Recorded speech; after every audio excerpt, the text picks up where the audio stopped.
va commencer par féliciter Lionel Messi qui remporte un 7e Ballon d'Or. On va retrouver devant le théâtre du Châtelet Benoît Perrochet. Benoît, il était le grand favori, Lionel Messi, mais ça reste impressionnant, un record absolu de 7 Ballons d'Or.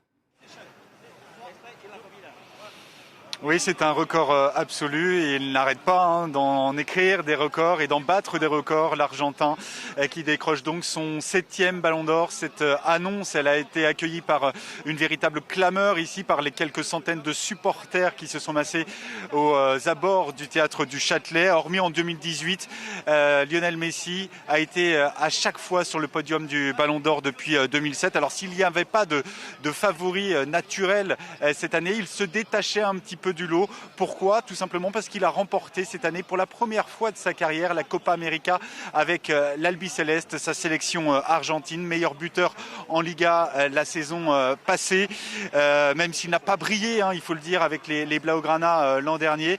Il a quitté son club de cœur pour rejoindre le Paris Saint-Germain cet été. Le Paris Saint-Germain avec qui on attend toujours que Lionel Messi brille. Ce n'a pas encore été véritablement le cas depuis qu'il est arrivé ici dans la capitale française.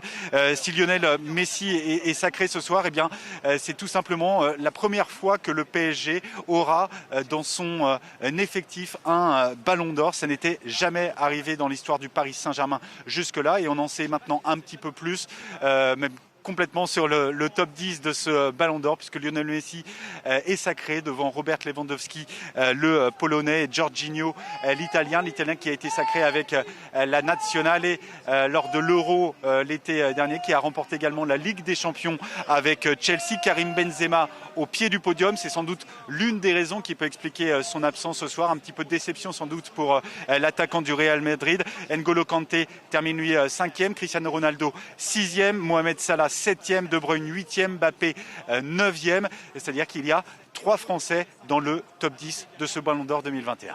Un petit cocorico pour commencer ce journal et ce Paris Direct. Merci beaucoup Benoît Perrochet.